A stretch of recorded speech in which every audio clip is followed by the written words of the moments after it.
Betrayed by family and left to die under the wheels of a car, I was reborn. My name is Ethan Hayes, and I woke up at the turning point of my life. The day I signed a contract to become the unwanted husband of the ice-cold CEO, Isabella Vance. This time, I won't be the useless pawn they all took me for. Armed with memories of the future, I will crush my enemies and build a corporate empire, all to protect the one woman who died for me in my last life. I will show her that this contract doesn't end in humiliation, but at the pinnacle of the world. The cold tip of the pen scratched against the paper. Ethan Hayes, was alive again. Just 3 minutes ago, I was pinned under the crushing weight of a car, feeling my life bleed out onto the asphalt. I saw my cousin, Kyle Hayes, a man I'd always treated like a brother, smirk as he drew a finger across his throat. And I saw Isabella Vance, my wife in name only, a woman who had always treated me with chilling indifference. I saw her scream and run toward my mangled body before a violent explosion consumed us both. In the instant before the flames took her, I saw something in her eyes I had never seen before, a soul-shattering agony. She hadn't hated me. She had loved me, and I had been the world's biggest fool. "Mr. Hayes, if you would please sign," the lawyer across the table said, adjusting his glasses. His tone was robotic. I looked up, my gaze traveling across the long boardroom table to Isabella. She was dressed in a pristine, tailored white pantsuit, her long hair swept up, revealing a smooth forehead and a neck as elegant as a swan's. Her expression was a perfect mask of neutrality, her eyes distant and unapproachable. It was exactly as I remembered. Last time, in this very room, I had felt a humiliation so profound it had poisoned me. The Hayes family business had gone bankrupt, and I'd fallen from grace. To scrape together enough money for my father's life-saving surgery, I'd accepted Kyle's friendly advice and married into the Vance family, becoming Isabella's contractual husband. I resented her for it. I hated her coldness, hated the shame this contract represented. I took all my bitterness out on her, drinking, gambling, staying out all night. I did everything I could to provoke her, thinking it was the only way to reclaim a shred of my shattered pride. Only in my dying moments did I learn the truth. Kyle had orchestrated my family's bankruptcy. He never paid for my father's surgery. Isabella had covered the bill anonymously. Even this humiliating marriage contract had been her desperate attempt to protect me, to pull me from Kyle's grasp. And I, the idiot, had personally pushed the only person in the world who loved me into hell. An invisible hand squeezed my heart, the pain so intense I could barely breathe. "Ethan, what are you waiting for?" An impatient voice snapped beside me. I turned to see Kyle's deceitful face. He wore an Armani suit and a Patek Philippe watch, the very picture of success. He looked at me with a barely concealed contempt, a flicker of sadistic pleasure in his eyes. "Sign the paper, and you belong to Ms. Vance. You'll be living the high life. Most guys would kill for this chance. Don't be ungrateful." He leaned closer, his voice a low hiss. "I've got your dad's surgery money all lined up, just waiting on your signature. Last time, that was the lie that sealed my fate." I looked at him and suddenly smiled. It was a quiet smile, but in the silent conference room, it was jarring. Kyle froze, a frown creasing his brow. "What are you smiling about?" Isabella's gaze shifted to me, a hint of curiosity in her cold eyes. I didn't answer Kyle. Instead, I picked up the pen and signed my name, Ethan Hayes, at the bottom of the contract with such force that the nib nearly tore through the page. Signature done, I tossed the pen aside, leaned back in my chair, and stared directly at Kyle. "It's signed," I said, my voice even. "Now, give me the money." Kyle was clearly not expecting this. The smug smile on his face faltered before he quickly recovered. "Easy there, Ethan. What's the rush? I told you I've got it, and you'll get every penny. As soon as the wedding ceremony is over, I'll wire it to the hospital." "No," I said, shaking my head. My tone was quiet but absolute. "I want it now. Cash or an instant transfer. If I don't see the money, this wedding is off." "You..." Kyle's face darkened. Murmurs broke out around the room. A groom for hire acting this arrogant at his own contract signing was unheard of. "Ethan, don't push your luck," Kyle hissed, barely containing his anger. "Do you know what today is? Don't make Ms. Vance a laughingstock." "A laughingstock?" I scoffed.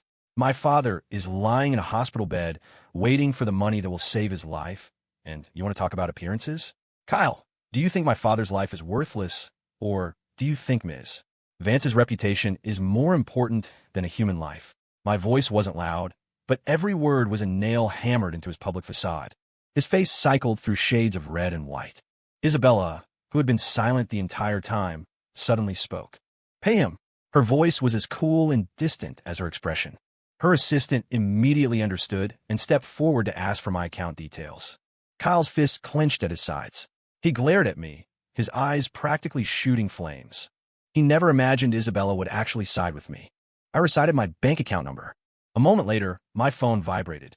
A text from the bank popped up on the screen.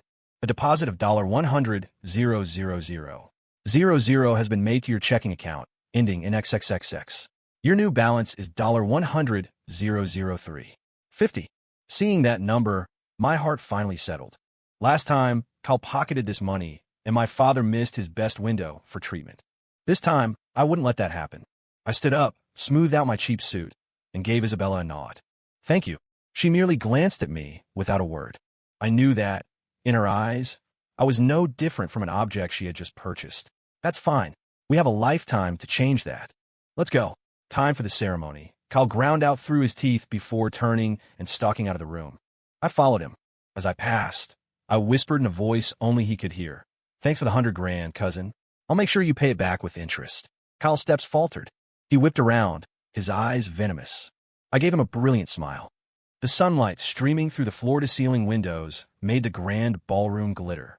Guests in designer clothes mingled, champagne flutes in hand, polite smiles plastered on their faces. I knew better than anyone what lay behind those smiles. Mockery and disdain. Isn't that the loser from the Hayes family? I heard his dad had a stroke after the company went bust. That's him. Now he's marrying into the Vance family for money. He's completely disgraced his family name. I feel sorry for Ms. Vance. So young, having to carry the whole company, and now she's stuck with this deadbeat. The whispers buzzed around me like flies. Last time, those words had been knives in my heart, leaving me feeling utterly worthless. Now, I found them laughable. A bunch of gossiping fools. They would never know that the deadbeat they looked down on today would soon become someone they could only dream of looking up to. Isabella and I stood side by side on the stage, enduring the officiant's blessings and the crowd's judgmental stares. Isabella remained expressionless, a beautiful, lifeless doll. I knew she hated this sham of a ceremony as much as I did. And now, the groom will place the ring on the bride's finger. I took the ring box from the officiant. Inside was a massive diamond, dazzling under the lights. I took the ring and gently lifted Isabella's hand. It was cold, and I felt her fingertips tremble slightly. I slid the ring onto her finger, then looked up into her eyes. Isabella Vance, I said, my voice earnest and clear. From this day forward, I am your husband. I promise you, as long as I, Ethan Hayes, am by your side, I will never let anyone hurt you again. My voice was quiet, but she heard every word. Her body went rigid, and for the first time, a crack appeared in the calm surface of her gaze. She clearly never expected me to say something like that. In her mind, I was just a spineless man who sold himself for money. The ceremony ended, and the reception began. I became the center of everyone's attention. Ethan, my boy, you'd better treat our Ms. Vance right. Marrying into the Vance family is the luckiest thing that will ever happen to you. A portly, middle-aged man slurred, sloshing his drink as he slapped my shoulder with condescending familiarity. I remembered him. Mr. Wallace. Last time, he was one of Kyle's cronies who took great pleasure in humiliating me. I smiled and picked up a glass of red wine from the table. You're right, Mr. Wallace, but luck has a way of changing. Who knows? Maybe one day, your luck will run out and mine will begin. The fat on Wallace's face jiggled. He clearly didn't get it and just assumed I was drunk. Huh, the kid's got jokes, he roared with laughter. All right, I'll be waiting. Let's see when your luck ever surpasses mine. He shook his head and walked away, muttering, a loser is a loser. I ignored him, my eyes finding Kyle across the room. He was surrounded by a crowd of sycophants, holding court like a king, basking in the glory. I pulled out my phone, opened my trading app, and zeroed in on a stock called Apex Innovations. It was 2:00 p.m. I remembered it perfectly. At 2:30 p.m., a massive scandal would break about Apex. The CEO was under investigation by the SEC for financial fraud. Once the news hit, the stock would nosedive, losing 90% of its value within 3 days. Right now, its price was hovering at a peak, with countless investors dreaming it would climb even higher. I went to the trade screen and selected the option to short the stock. I put up the entire $100,000 I had just received and applied 10-to-1 leverage. It was an act of pure, unadulterated gambling. If I was wrong, I would be wiped out in an instant. But I wasn't gambling. I was harvesting. Well, if it isn't the groom of the hour. All alone playing on your phone, looking up which nightclub to hit later? A sneering voice cut through the air. It was Kyle. He sauntered over with a few of his cronies, a malicious grin on his face. I put my phone away and gave him a flat look. Does it concern you? Of course it does. You Ms. Vance's husband now. You represent the Vance family. If word gets out that the Vance's new son-in-law is a degenerate gambler, it would be a disgrace, Kyle said, his tone dripping with false concern as if he actually cared about Isabella's reputation. One of his lackeys immediately chimed in. Kyle's right. Ethan, you'd better remember your place. Every dollar you spend now belongs to the Vance family. You should learn to be grateful. I laughed. Oh, since when do I need your permission to spend my own money? Your money? Kyle looked at me as if I just told the funniest joke in the world. What money do you have? You mean the 100 grand, Ms. Vance just gave you? What? You just got it and you're already planning to throw it all away. He spoke loudly, drawing the attention of everyone nearby. Isabella glanced over, her brow furrowed. I met their stares, my voice calm. That's right. I used that 100,000 to buy something. But whether or not I've thrown it away remains to be seen. Kyle sneered. Keep pretending. I'd love to see what a loser like you can possibly accomplish. Why don't you show us what's something you bought? Why not? I held up my phone, showing them the trading screen. I'm shorting Apex Innovations. Shorting Apex? Is he insane? Apex is on a tear right now. All the big firms are bullish on it, and he dares to short it. With 10-to-1 leverage. Does he have too much money and wants to burn it? A wave of gasps and mocking laughter rippled through the crowd. Mister, Wallace pointed at me, laughing so hard he was bent over. Ethan, I finally get it. You're not just a loser, you're an idiot. $100,000 just flushed down the drain without even making a splash. Ms. Vance, you really didn't get your money's worth. The smirk on Kyle's face grew wider. This was exactly what he wanted. He wanted everyone to see that I, Ethan Hayes, was a hopeless, irredeemable fool. He walked up to me and patted my cheek, his voice laced with condescending pity. Listen to me, little cousin. Close your position now. The loss isn't too bad yet. Cut your losses, and you'll still have some money left to buy your dad some decent meals. Don't be stubborn. That 100 grand will be gone for good. The gesture was deeply humiliating. I didn't move. I just watched him, my eyes like ice. What? Still not convinced? Kyle raised an eyebrow. How about this? Let's make a bet. If Apex Innovations closes down today, Kyle Hayes, will get on my knees and apologize to you in front of everyone. If it closes up, or even flat, you will crawl out of this ballroom and never let me see you again. Do you dare? He was backing me into a corner, trying to utterly destroy me. Everyone's eyes were on me, waiting for my answer. I looked at Kyle's smug, triumphant face, a slight smile playing on my lips as I uttered one word. Deal. The moment I said it, the room erupted. The kid's completely lost his mind. He actually took Kyle's bet. Crawl out of here? If he loses, how can he ever show his face again? This is going to be good. Quick, everyone, check Apex Innovations. A crowd of people pulled out their phones to check the stock. Kyle's grin widened, as if he could already see me crawling out of the ballroom like a dog. He turned to the guests and announced loudly, Everyone, you are my witnesses. When Kyle Hayes makes a promise, he keeps it. Today, you'll all see what happens when someone overestimates themselves. Wallace and the others behind him started cheering, pushing the atmosphere to a fever pitch. Only Isabella remained seated quietly at the main table, swirling a glass of red wine. Her face was unreadable, as if this whole circus had nothing to do with her. But I saw the slight tightening of her knuckles around the stem of the glass. A hint of tension. She was worried about me. The thought sent a wave of warmth through me. Look, it's going up. Apex is climbing, someone in the crowd shouted. Everyone immediately looked down at their phones. Sure enough, on the screen, the candlestick chart was slowly ticking upward, turning from green to red. Ha ha! Ethan, do you see that? It's going up. What did I tell you? You're a jinx. Everything you touch turns to crap. You short a stock and it soars. Wallace pointed at me, laughing so hard tears welled in his eyes. Kyle's chin tilted up in victory. He looked at me like a conquering hero. It's not too late to give up, cousin. Just get on your knees and beg, and I might consider letting you walk out of here with some dignity instead of crawling. I ignored their taunts, my eyes fixed on the time on my phone screen. 2:25 p.m. 5 minutes left. My composure seemed to infuriate Kyle. Still acting tough when you're about to be destroyed. He snatched my phone out of my hand and held it up for everyone to see. Everyone look, this is the masterpiece of a so-called financial genius. All in, 10-to-1 leverage, shorting Apex Innovations. It's already losing money.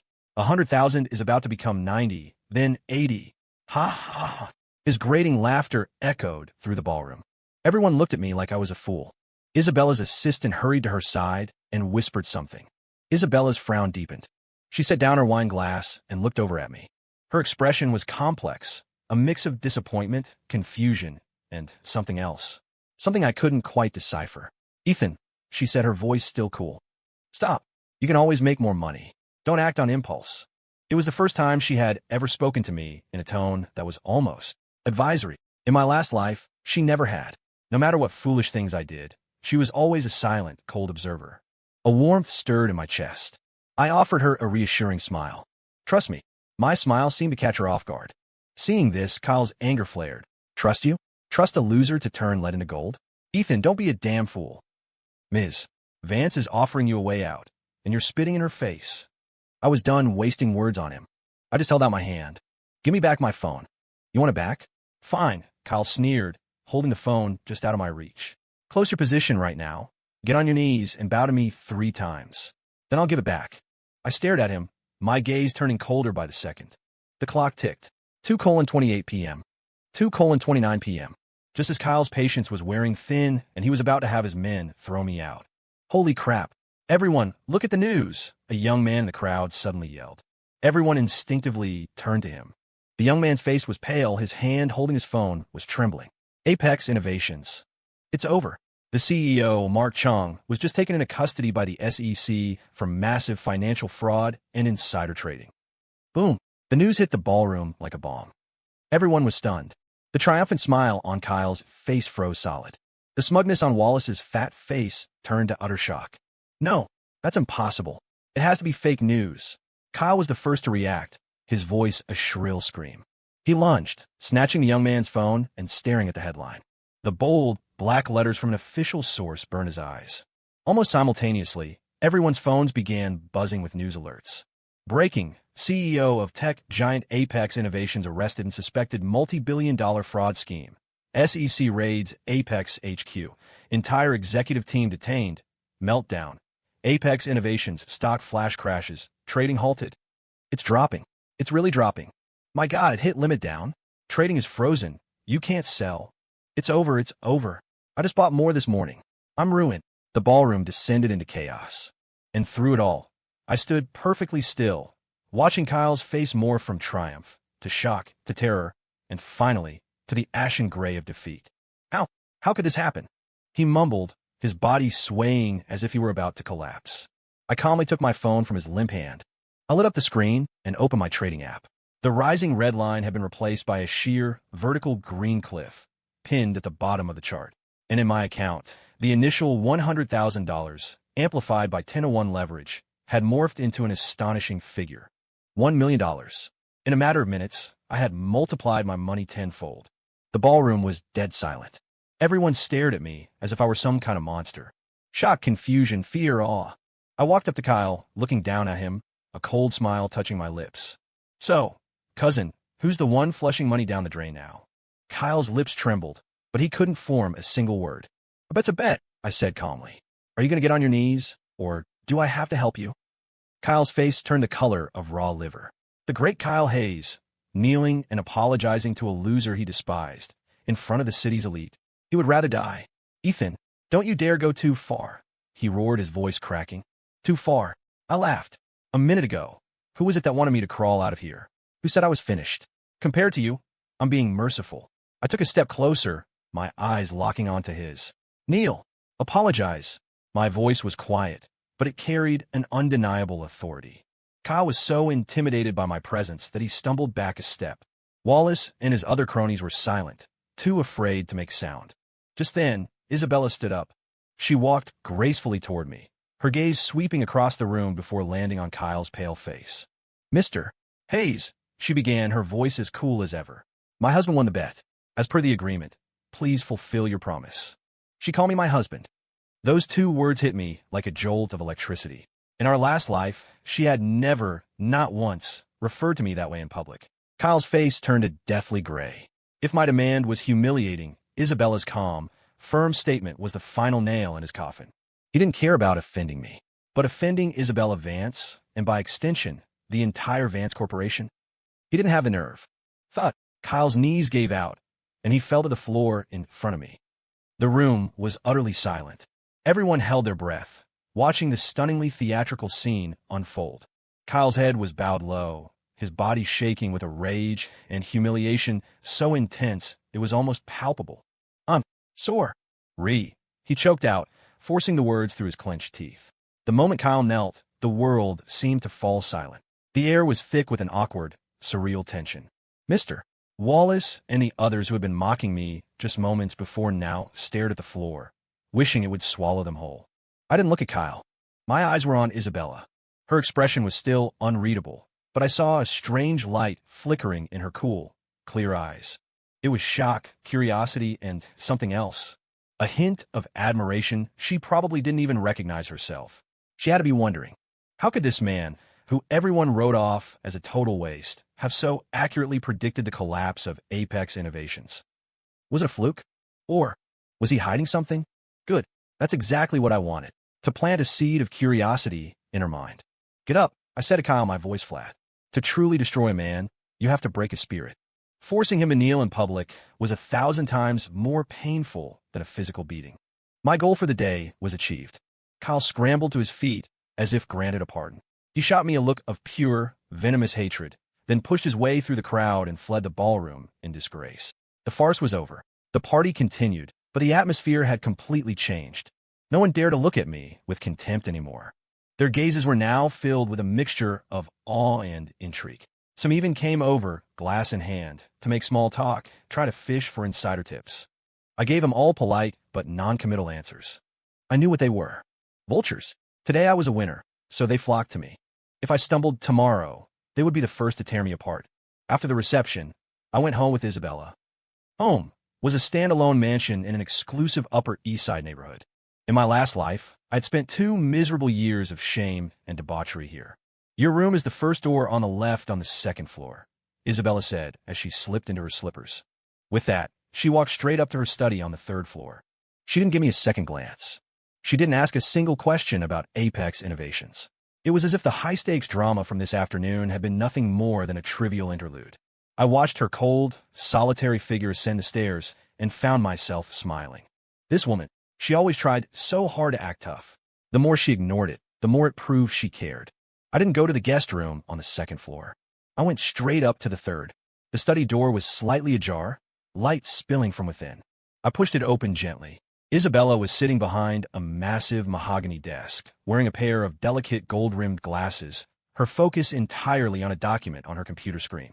The soft lamplight softened the edges of her usually severe face, giving her an unexpected aura of grace. She looked up at the sound of the door and frowned when she saw me. "Who said you could come up here?" she asked, her tone sharp with disapproval. "I don't believe our contract says anything about me being barred from the 3rd floor," I said, walking in and making myself comfortable on the sofa opposite her desk. "Get out," she said, her voice dropping to a frigid 2 words. "We need to talk," I said, ignoring her command. "I have nothing to talk about with you." She turned her gaze back to her computer, making it clear she was done with the conversation. "Really?" I smiled. "Not even about Apex Innovations?" As expected, the name made her fingers pause over the keyboard. "A coincidence," she said flatly, though her voice lacked its earlier conviction.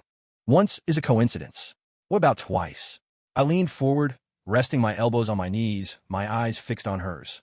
"What if I told you I could predict the next Apex Innovations? Would you believe me?" Isabella finally looked up again, meeting my gaze. Her eyes were as sharp as daggers, as if trying to dissect me. "What do you want?" "I want to make a deal with you," I said. "A deal?" A mocking smile touched her lips. "What makes you think you're in any position to make a deal with me?" "Because I can help you," I said, each word deliberate. "Help you solidify your position at Vance Corporation. Help you deal with those uncles of yours who are circling you like vultures. Help you take Vance Corp to heights it has never seen before." My words made her pupils contract violently. I had hit every single one of her deepest anxieties and ambitions with perfect accuracy. Vance Corp looked prosperous on the outside, but it was riddled with internal power struggles. Isabella's father was gravely ill, and she, a young woman, had been forced to take the reins. The old guard and her uncles were constantly undermining her, eyeing her CO position hungrily. These were things I only learned much later in my past life. But now, like a prophet, I had laid all her troubles bare. How do you know all this? She stared at me, her voice trembling slightly. This was confidential information. Besides her most trusted circle, no one else could possibly know. I don't just know that. I also know that your dear Uncle Arthur is secretly colluding with Horizon Capital. He's planning to force you out at next month's board meeting. Boom. If my previous words were shocking, this was a lightning bolt that left her face completely white. This was her biggest secret, her most immediate crisis. Even her most trusted assistant didn't know. How could Ethan, this man she saw as nothing more than a piece of trash, know? Who are you? She asked, her gaze transforming completely. The contempt and indifference were gone, replaced by alarm and suspicion. I'm your husband, Ethan Hayes, I said, looking her straight in the eye. And I'm the only person in this world you can trust unconditionally. With that, I stood up and left the study without another word. I knew she was in for a sleepless night. The seed of curiosity I had planted was already beginning to sprout. Back in my room on the second floor, I took a shower and lay down on a large, soft bed, but sleep was the furthest thing from my mind. I opened my phone, looked at the cold, hard number in my bank account, and began to plan my next move. $1 million was a fortune to an ordinary person. But for the corporate war that was coming, it was nowhere near enough. I needed more capital. My mind replayed the next few years like a movie. Every stock that would skyrocket, every rundown neighborhood that would become prime real estate, every startup that would grow into a corporate giant. This knowledge was my ultimate advantage. Suddenly, my phone vibrated with a text message from an unknown number. Be in my office tomorrow, 9 a.m. No signature, but the tone was unmistakable. I smiled. Isabella, you couldn't resist after all. The next morning, I arrived at the CEO's office on the top floor of the Vance Corporation Tower right on time. Isabella's assistant, Chloe, looked surprised to see me, but still led me in respectfully. Ms. Vance, Mr. Hayes is here. Isabella was standing by the massive floor-to-ceiling window, looking out over the bustling city below. Today she wore a black business dress that accentuated her commanding presence. She turned as I entered, her eyes landing on me. Sit. She gestured to the sofa. I didn't hesitate, sinking comfortably into the plush leather. Chloe poured me a cup of coffee, then discreetly exited, closing the door behind her. The expansive office was silent, leaving just the two of us. State your terms, Isabella said, getting straight to the point. My terms are simple. I took a sip of coffee. First, our marriage cannot just be a contract. I need you to acknowledge me as your husband, in public and in private. Isabella's brow furrowed. That's already part of the agreement. No, it's different. I shook my head. I'm not talking about a formality. I'm talking about genuine acknowledgement. I need you to see me as your ally, your partner, not some tool you can summon and dismiss at will. Second, I continued, setting the coffee cup down, I need startup capital. How much? $2 million. Isabella's eyes narrowed slightly. $2 million was nothing to her, but coming from the deadbeat husband, it sounded like an audacious demand. For what? She asked coldly. I will use this $2 million to make you $20 million. In 1 month, I said, meeting her gaze with a confidence that was absolute. $20 million? Even Isabella, accustomed to high finance, was taken aback by my claim. A tenfold return in 1 month was unheard of in any legitimate investment field. On what grounds? She challenged. On the grounds that yesterday, I turned 100,000 into $1 million. I held her gaze unwavering. Silence fell in the office. Isabella stared at me, searching my face for any hint of bluff or bravado. She found none. My expression was calm and resolute. Finally, she took a deep breath, as if making a momentous decision. Fine, I agree. She took a checkbook from her desk, signed a check for $2 million, and handed it to me. 1 month. If I don't see $20 million, you know the consequences. Her eyes held a clear warning. I took the check and smiled. Don't worry, you'll see much more than that. With the money secured, I left Vance Tower. I didn't head for the stock exchange. Instead, I hailed a cab to a dilapidated neighborhood on the west side of the city. It was the most rundown area in New York, a maze of low-rise tenements and narrow, grimy streets that smelled of damp and decay. In my previous life, this was a place for the poor and forgotten. But I knew that in 3 months, the city would announce a massive redevelopment project, designating this area as a new special economic zone. Property values here would multiply 100-fold overnight.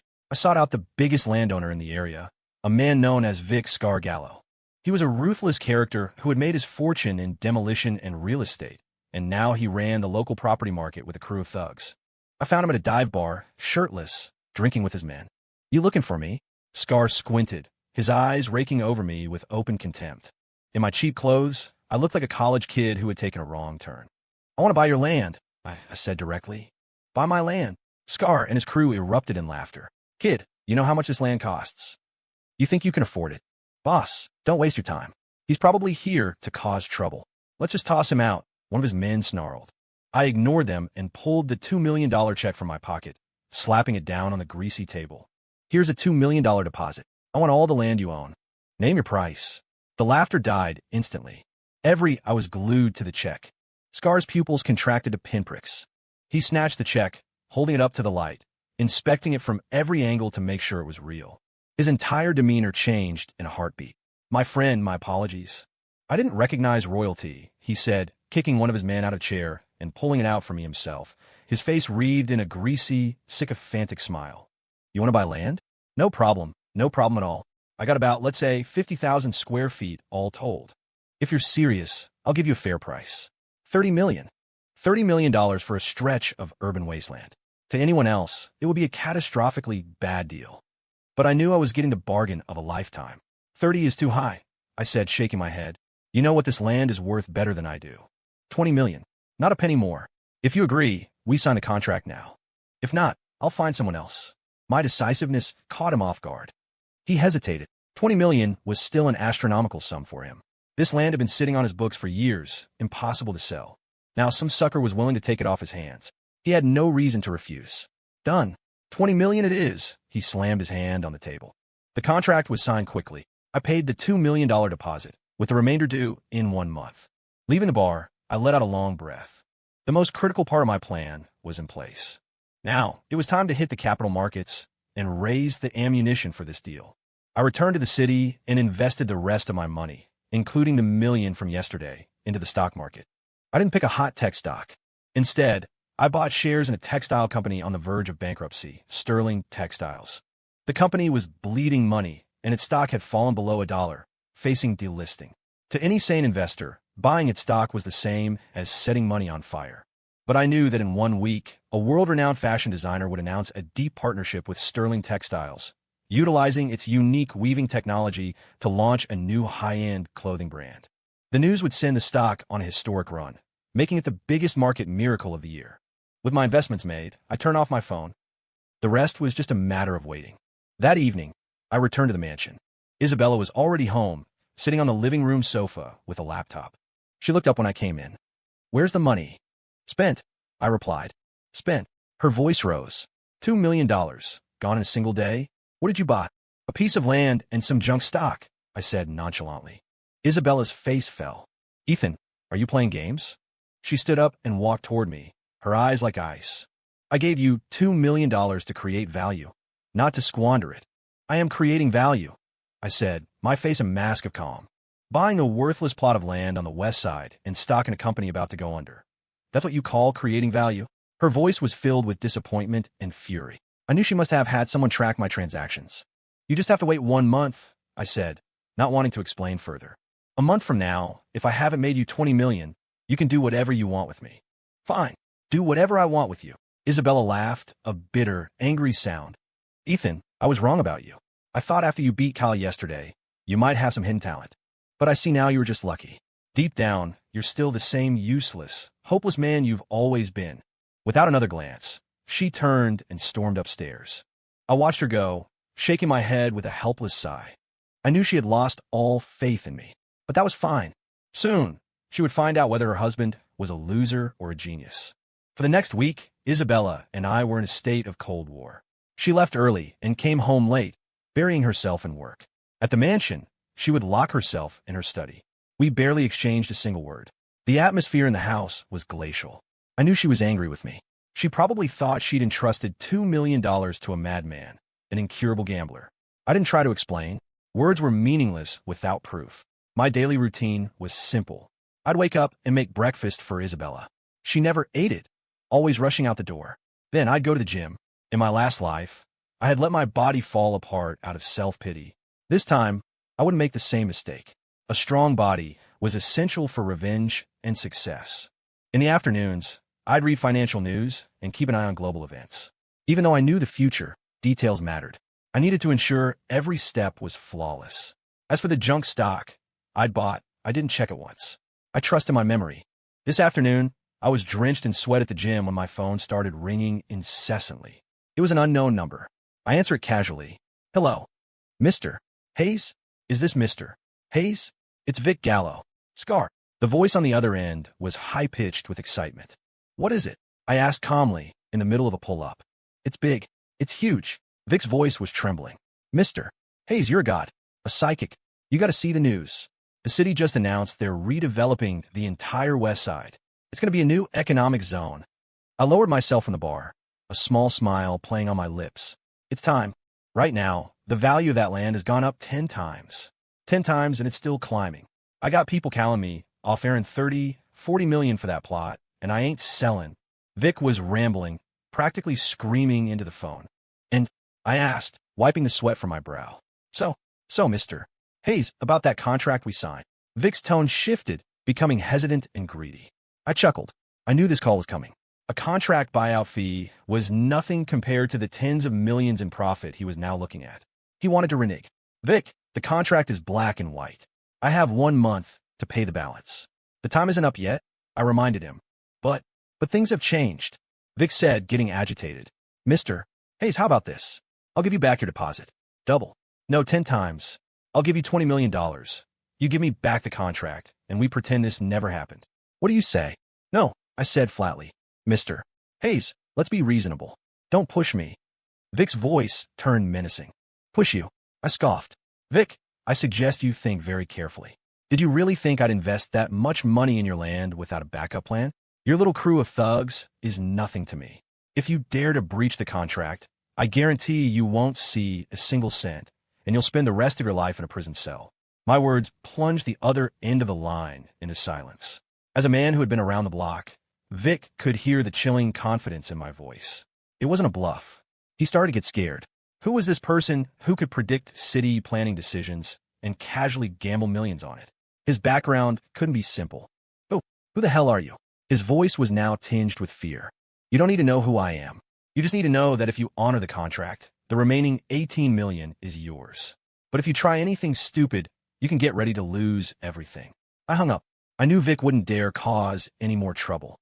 I opened my finance app and glanced at Sterling Textiles. On the screen, a massive green candlestick had shot up, frozen at the market's upper limit. Below it, news headlines were flooding in. International design master Carl Anthony announces strategic partnership with Sterling Textiles, century-old textile mill Reborn. Sterling Textiles poised to become fashion titan. Capital frenzy. Sterling Textiles' limit-up streak seems unstoppable. A satisfied smile spread across my face. Everything was going according to plan. That evening, I returned to the mansion. For the first time in a week, Isabella wasn't in her study. She was sitting on the living room sofa, seemingly waiting for me. In front of her was a newspaper. The headline was about the West Side redevelopment zone. Her expression was complicated. Shock, confusion, and was it a hint of regret? You knew all along? She looked up at me, her voice a little hoarse. Knew what? I feigned ignorance. About the West Side development. Oh, that, I nodded. I'd heard some rumors. Heard some rumors? Isabella's voice rose. You put down a $2 million deposit to buy a $20 million piece of land based on rumors. What other explanation is there? I countered. She was speechless, staring at me as if trying to figure out a complex puzzle.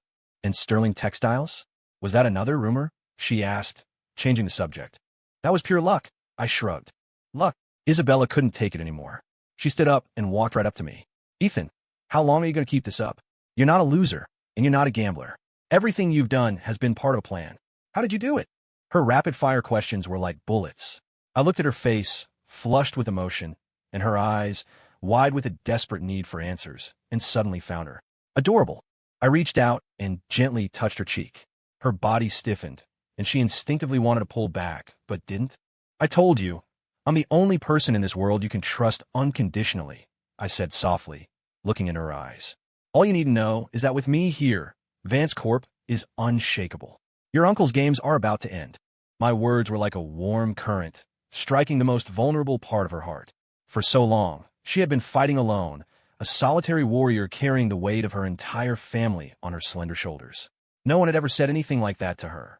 Her eyes started to well up. Just then my phone rang. It was my bank account manager. Mr. Hayes, congratulations. Your shares in Sterling Textiles hit their 7th consecutive limit up today. Your account balance has just exceeded $20 million. The voice on the phone was loud and clear in the quiet living room. Isabella's body jolted. She looked at me in utter disbelief. 1 week. In just 1 week, the man she had written off as a loser had actually turned $2 million into $20 million. 20 million.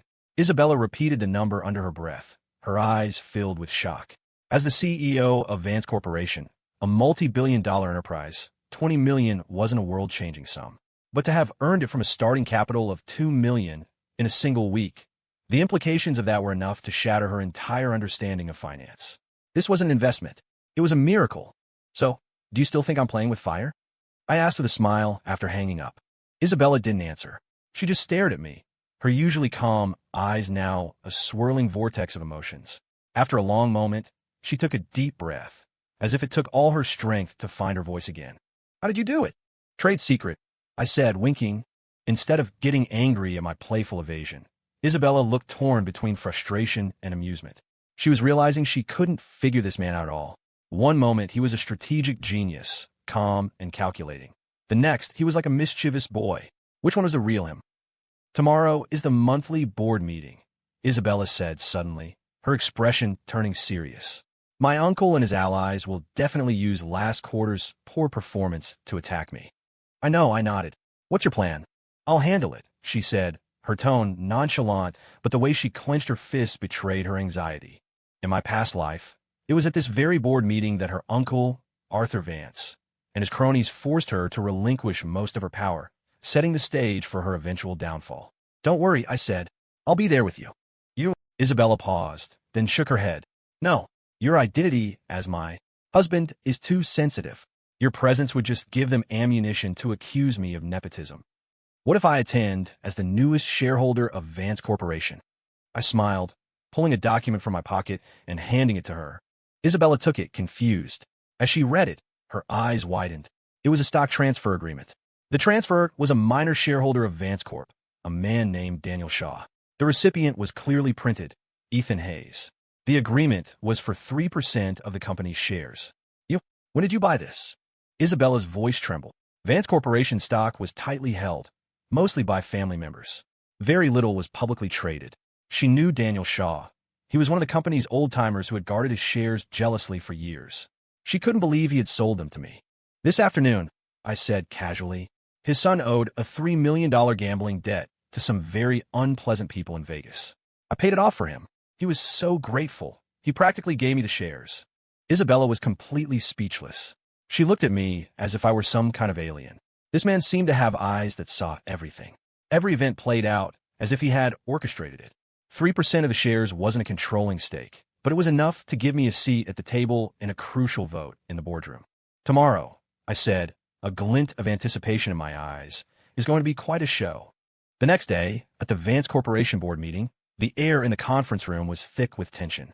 All the directors were present. Arthur Vance sat across from Isabella, a look of smug confidence on his face.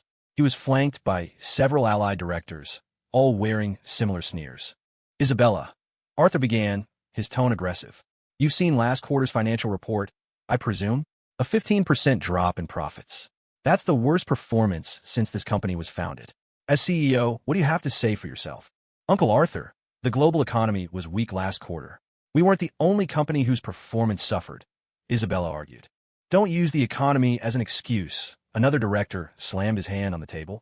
I think it's a matter of incompetence. How can a young girl like you run a corporation this size? In my opinion, you should step down and let Arthur take over. It's for the good of the company. That's right. We agree with Director Lee.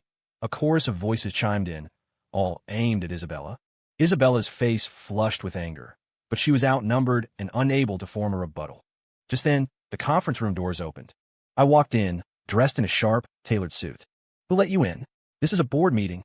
Unrelated personnel, get out immediately. Arthur barked as soon as he saw me. Unrelated personnel? I smiled, walked to an empty chair at the table, and sat down. Mr. Vance, you should check your facts before you speak. As of today, I am also a shareholder of Vance Corporation. Whether I'm qualified to be here is not for you to decide. I tossed a copy of the stock transfer agreement onto the table. Arthur snatched it up, His face changed instantly as he read it. 3%. That old fool, Daniel Shaw, actually sold his shares to you, he said in disbelief. The other directors passed the document around, their faces mirroring his shock.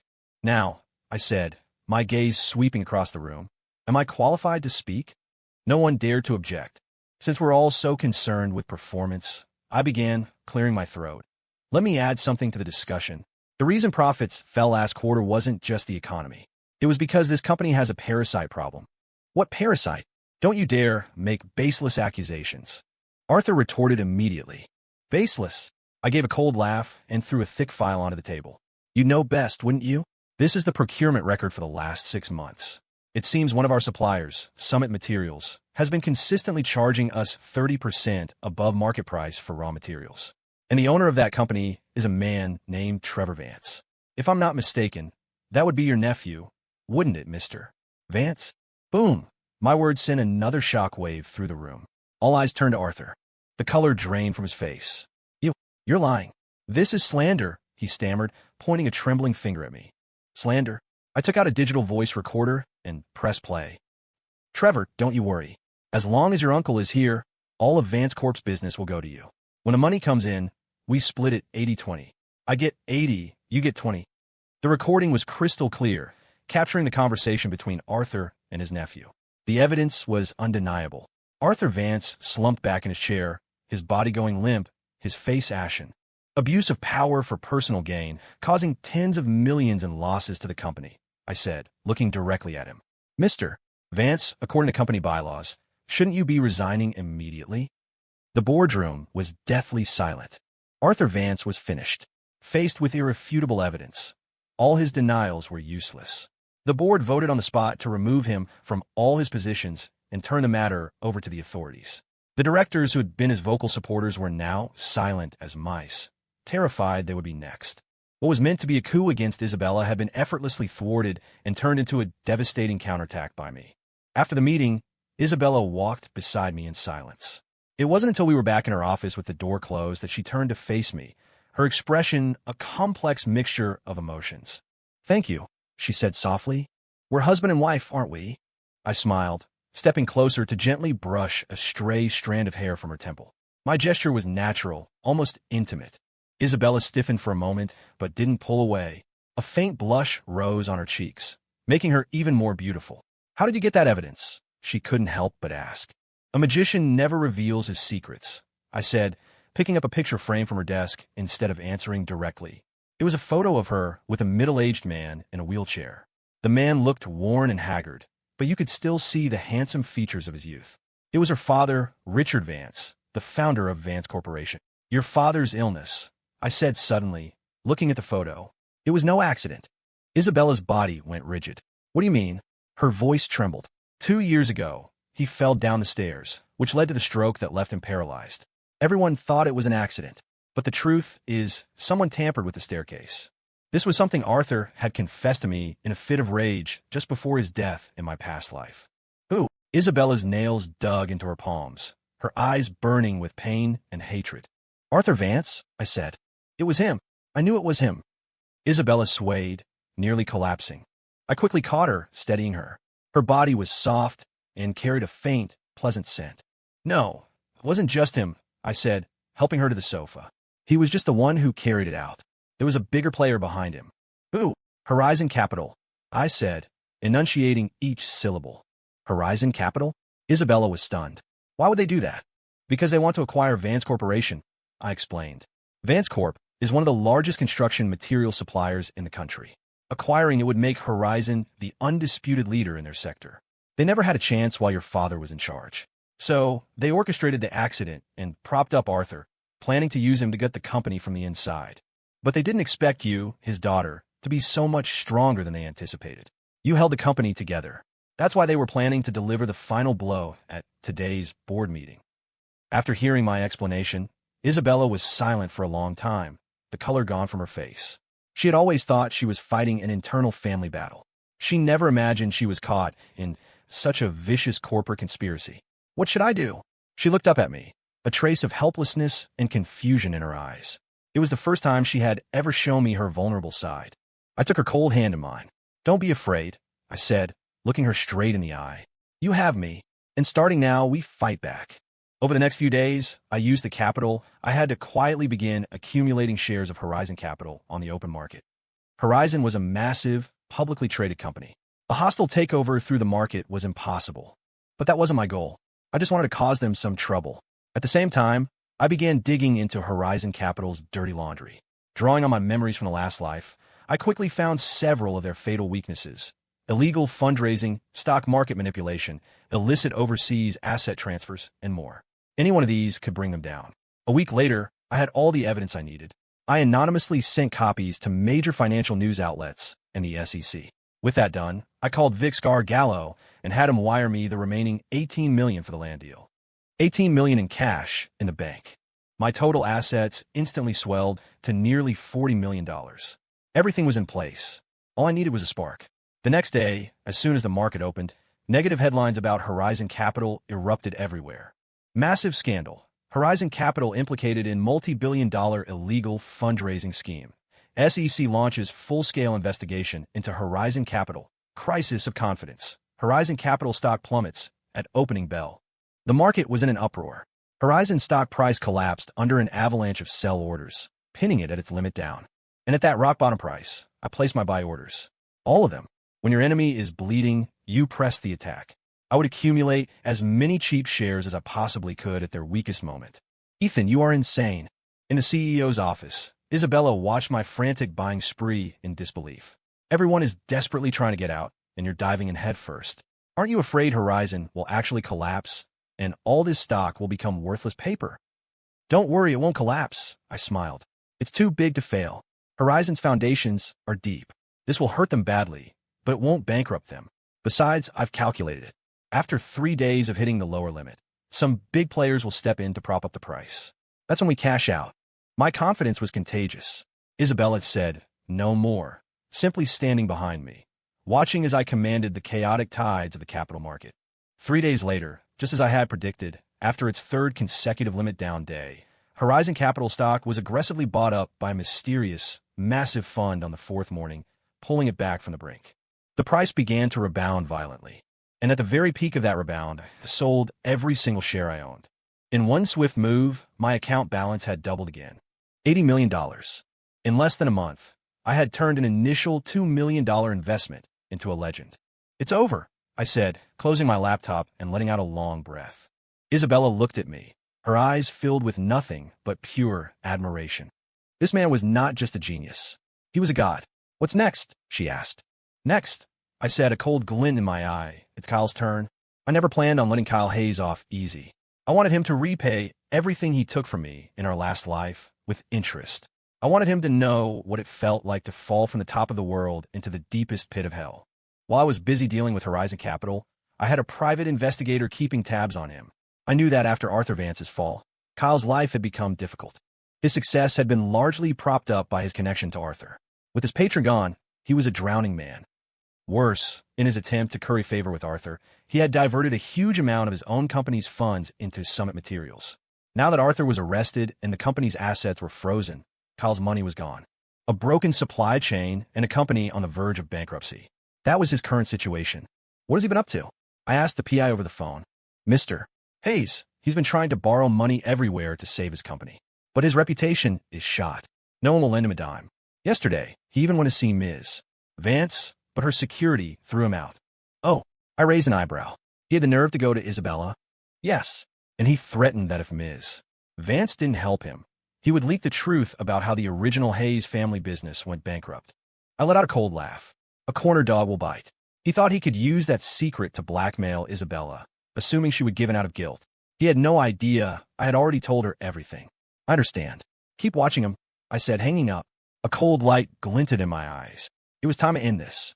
That evening, I received an unexpected call. It was Kyle. Ethan, come out. We need to meet. His voice was hoarse and exhausted. I have nothing to say to you, I replied coolly. You have to come, he was practically shouting. I'm at the Eclipse Lounge. If you don't show up, I swear, you will regret it for the rest of your life. He hung up before I could respond. I stood there, holding the phone, lost in thought. Why did he want to see me? A trap? Unlikely. In his current state, he didn't have the courage or the resources. This felt more like a final, desperate act. What's wrong? Isabella asked with concern, stepping out of the bathroom and seeing my serious expression. Kyle wants to meet me. Don't go, she said, instantly tense. He's like a rabid dog right now. He's capable of anything. Don't worry, I know what I'm doing. I patted her hand reassuringly. Some debts have to be settled. I went alone, driving to the Eclipse Lounge myself. I found Kyle in a dark corner booth. In just a few days, he had transformed. His hair was a mess, his face unshaven, and his expensive suit was rumpled and stained. The table in front of him was littered with empty liquor bottles. When he saw me, a venomous light flared in his bloodshot eyes. You came. He grabbed a bottle and took a long, desperate swig. What do you want? I asked calmly, sitting across from him. Ethan, we're cousins, right? Brothers? He asked suddenly, forcing a smile that was uglier than a grimace. Brothers? I laughed as if it were the most absurd thing I'd ever heard. When my father was bankrupt and needed money for surgery, where were you? When I was being mocked by everyone as a worthless, live-in husband, where were you? And when your hired thugs ran me off the road and left me to die, where were you then? My words were like daggers, stabbing straight into his heart. The color drained from his face. You know, he stared at me in disbelief. I know everything, I said coldly, including your little arrangement with Horizon Capital. Kyle's body began to shake violently. His deepest secret, exposed so bluntly, filled him with a terror he had never known. Ethan, brother, I was wrong. I was so wrong. He slid off the booth seat with a thud, kneeling on the floor and grabbing my leg, tears streaming down his face. Please forgive me. For the sake of us growing up together. Just this once. I'll never do it again. He was a pathetic, sobbing mess, a far cry from the arrogant man who had lorded his success over me. I kicked him away in disgust. Forgive you? Then who's going to pay for my life in the last world? Who's going to pay for my father's? My voice was ice. I can pay. I'll give you my company, all my money. Just let me live, he begged, banging his head on the floor. Your company? An empty shell? What use is that to me? I scoffed. No, it's not empty, he said frantically. I have another secret.